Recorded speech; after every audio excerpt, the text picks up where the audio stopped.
A couple of years ago, I went to a rehab in Southern Carolina for alcohol and Xanax addiction. My family and friends were beginning to worry a lot about me. So if anything, I did this more for them than for me. Being there for almost 4 months, we all got pretty close. However, disaster struck, and my roommate decided to hit the needle again. Needless to say, that was the last time he ever would, as he overdosed in his apartment, collapsed in his closet with a needle still in his arm. This is where some of my friends and I found him, motionless. We called 911 immediately, but it was unfortunately too late. A few weeks pass, and we're still living in the same apartment that he passed away in. Being newly sober, and not really knowing what sober people do with their lives all day, we do a bunch of random shit to keep our minds off our old habits. This night, we decided to use a Ouija board. We all sat in the living room and began. We said the prayer, put our hands on the planchette, and started asking routine questions, and got nothing. About to quit, someone had the brilliant idea of going into our friend's room that passed away. Sitting in that room, we pulled everything out again, redid the procedure, and asked for, let's call him Brad. We asked, "Brad, are you still with us?" Amazingly, the planchette went to yes. Both a little freaked out and a little excited, we continued. We asked simple things like if he was okay. All was okay until we asked Brad why he did it. The planchette went to B, then A, then D, G, N, and E. We thought about this for a while, and asked, "Brad gone?" The planchette rapidly went to yes. "Who is this?" we asked. Nothing. Angry, I screamed, "Who the fuck is this?" The planchette moving like I've never seen anything before in movies. Z-O, Z-O, Z-O, over and over again. I had no clue what this was, but I turned to my friend and his face was white. When the planchette finally came to a rest, I asked my friend what was wrong. He stammered, "We need to quit. We need to stop this right now." Being a huge tough guy, it was strange to me just how scared he was. "Stop being a pussy," I said jokingly. "That's Zozo, a Ouija board demon. He pretends to be a friend or a family member and finally reveals himself." I took this in and kind of chuckled to myself. Oh, really? That friend took off and went back to his apartment, while 2 of us stayed, taunting the demon and cussing him out. We finally asked what he wanted, and the planchette shot straight over to me. Terrified, I asked, "What do you want with me?" It took off in the directions of H-E-L-L, respectively. I stated, "You want me in hell." It shot to yes. "Are you gonna kill me?" The planchette stayed at yes. Getting a little freaked out now, I asked, "How are you gonna kill me?" F, then I, and R. And the planchette shot towards one of our candles, knocking it onto the floor, starting a small fire on the carpet. We quickly put it out, and as we were doing so, looked at the last letter of the planchette. It landed on E. Fire. Looking at this, we said goodbye on the Ouija board and burned that board the same night. I refused to sleep in that apartment after that night, and broke my sobriety soon after. So Zozo, I hope we never meet again. For as long as I can remember, I've had an interest in the spiritual world, and I thought it would be cool to communicate with the dead.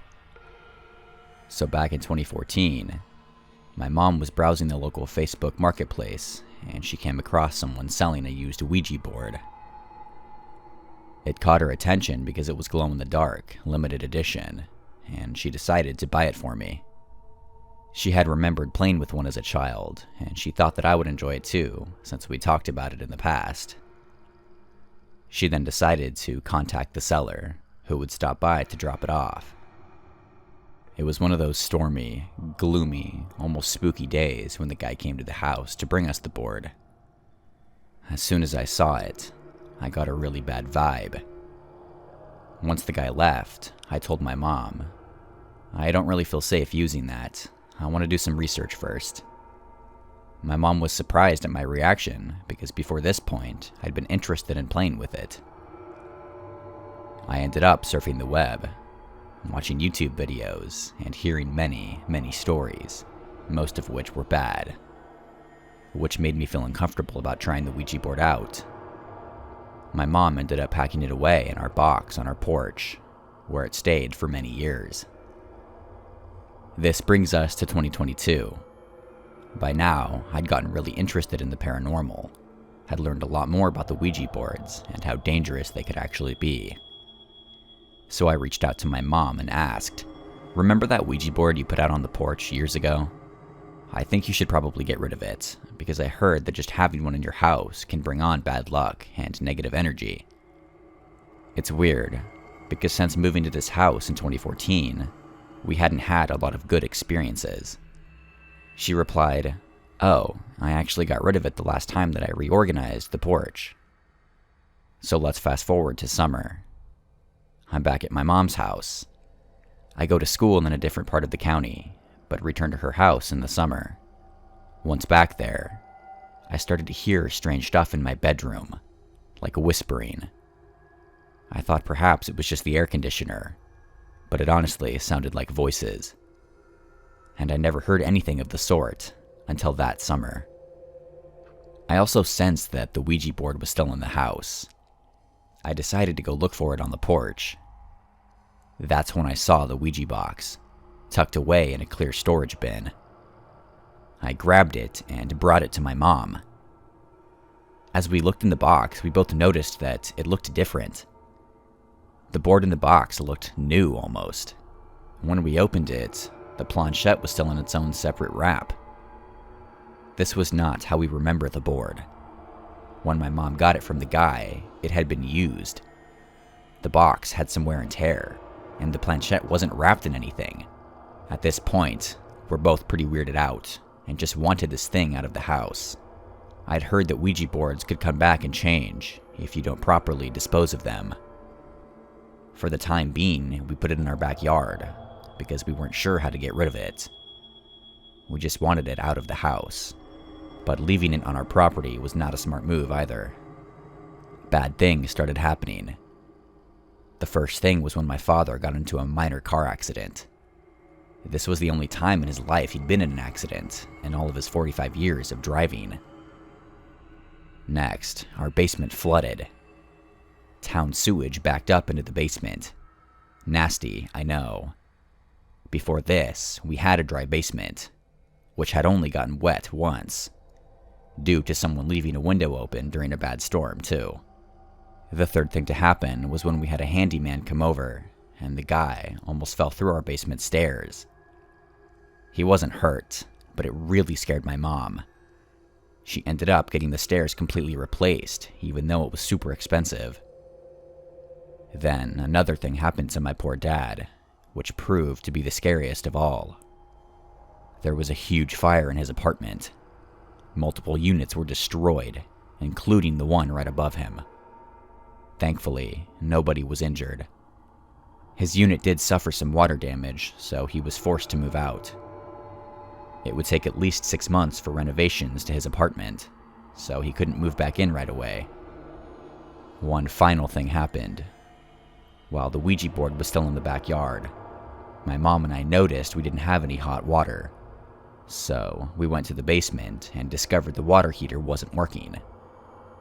We did try to reset it, but couldn't get it back on. A repairman came to check it out and told us the unit had overheated. Fortunately, there was a safety setting that shut it off before it got dangerously hot.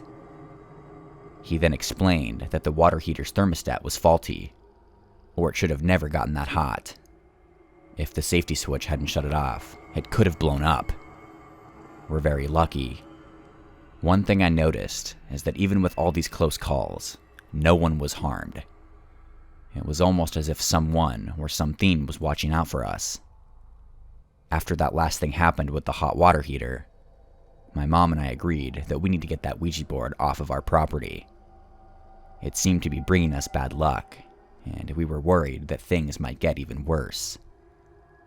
Even my dad was having bad luck, although my parents were divorced and he'd never lived in the house with us. My mom decided to get rid of the board. She planned to bring it to the town dump. She had separated the board from the planchette, so she could toss them in 2 different garbage bins at the dump. As my mom was driving to the dump, she noticed something odd. At a neighbor's down the street, there was a hearse parked in the driveway. A vintage hearse from the 1970s. She texted me about it, and I said, "That's weird, but people do buy old hearses sometimes." My mom then disposed of the Ouija board at the dump and headed home. On her way back, she drove past the neighbor's house and saw that the hearse was gone. There was only a dumpster that had been sitting in the driveway. My mom had never seen a hearse in the neighbor's driveway before that day and hasn't seen one since.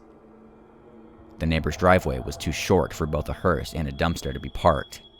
Later that week, my mom and I were at Barnes & Noble and decided to have a coffee at the Starbucks there. Guess what we saw? When we dropped off our serving tray, tucked away, near the milk and sugar, was the Ouija board. I know they sell them at Barnes & Noble, and I guess someone could have left it there, but it totally freaked us out.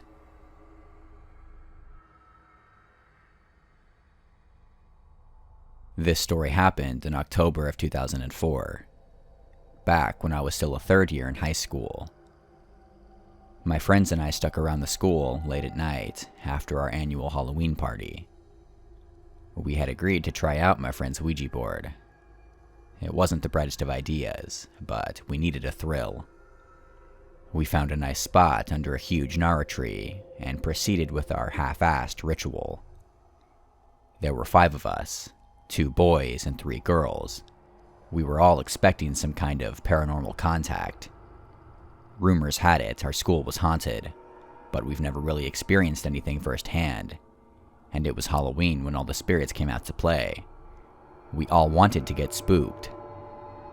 Also, we've never seen a Ouija board firsthand before either, so we were all pretty excited. Our school was an old Spanish colonial house, built in the 1800s when the Spaniards still occupied the Philippines. We were in a section of the school that doesn't get used very often, located beside a creepy old Jesuit house. People only go there when they needed to use the bathroom, store equipment on one of the sheds, or make out with their boyfriends or girlfriends. We sat down in the middle of an open space, with only an exposed bare bulb nearby illuminating the surroundings. We were all having a laugh, scaring each other with what-if scenarios. It was your typical dumb kids doing dumb things scenario. My friend who brought the Ouija board proceeded to place it in the middle of our circle. If I remember correctly, it was the glow-in-the-dark version, which we found hilarious. But it gave us the ability to see what was written in the dark. Not knowing what to do, and going after what we've seen in movies, we all placed our hands and index fingers on top of the planchette. We sat there, looking at each other, until one of us said, "What's next?" We didn't know if there was a proper way to start the ritual, plus the board didn't come with instructions, so we decided to just throw in a question. "Is anyone there?" I called out into the darkness. "If there are spirits living here, please talk to us." One of the girls joined in. We clearly had no idea what we were doing, and still, nothing. Not even the slightest bit of wind. One of my friends jerked the planchette, and the girl who brought the Ouija board screamed, breaking the silence. We all laughed at how ridiculous it was. After a bit of joking around, we decided to give it another go. We all placed our index fingers on the planchette once more and asked, if there's anyone there, we would like to make contact. "Don't break the circle," one of my friends jokingly said. "Shut up," I whispered. We were just about ready to give up when the wind started to pick up. The stillness broke, and the darkness around us seemed to almost move. Just a coincidence, we thought. "Okay, and don't break the circle," I yelled out. "Is anyone there?" I was excited. It was like a scene from a movie, with the dirt and dead leaves swirling around us. "Guys, I'm scared," my friend sitting beside me said. "My mom warned me about playing with forces we don't know. Did you die here? Were you killed during the war? Are you the headless priest that roams these halls? Do you know Jose Rizal? Are you a hottie?" My friend giggled. At this point, we were all throwing random stupid questions, but nothing. "This is bullshit. I don't want to do this anymore," my friend said, exasperated. We were all thinking the same thing. Just then, a group of dogs from the neighboring house started barking at us through the chain-link fence. These 6 dogs were growling and showing teeth. We all screamed and, without finishing the ritual, bolted right out of there. We didn't see each other until after Halloween break, and this is where the story gets creepy. One of the girls told us about a weird experience she had the night after playing with the Ouija board. She had gotten home late, after hanging out with her friends from the neighborhood, when she realized she forgot the keys to her house. So, she called her brother up, who was then still sharing a room with her. He swore she was already home. He claimed to have seen her walk in a while ago, and that she looked really tired and saw her head straight to bed. Creepy, but no need to freak ourselves out, we all thought. Beside, her brother must have just been tired and seen things. But then, my other friend started telling us about an encounter she had the Halloween night. She was going up to her room when the light started flickering as she was ascending the staircase. Your typical horror movie visuals. Shrug it off to faulty wiring. But just then, she saw the door to her room open, and a dark figure stepped out and stood atop of their staircase. She couldn't make out the entity's face, but she recounted that she couldn't move, and felt utter dread as the figure stared down at her. "No way," my best friend, who just joined in the conversation, said in disbelief. Something happened to me as well. He recalled that he was sleeping one night when he woke up feeling super uncomfortable. He described his vision as having TV-like static, and a feeling of heaviness surrounded him. He looked around the room, and that's when he saw a bloody, charred face with piercing red eyes, grinning at him through the window. I couldn't believe what I was hearing, because I had an almost run-in with death that night. After the ritual, I was sleeping in our sedan on the way home after fooling around with the Ouija board, when I felt our car jerk. I woke up instantly. Looking out the window, I found out that we've been hit by a huge oil tanker. I panicked and leapt out of the car. Luckily, my mom and I survived the crash, since the front of the car was a total wreck. I still don't have an explanation for why these things happened to us, but thank God nothing happened after that. I never played or even went near a Ouija board, and I haven't ever since. Alrighty, I hope you guys enjoyed this video. If you did, go ahead and drop a like on this video and hit that subscribe button for more future horror content. I'll see you guys in the next one. Peace.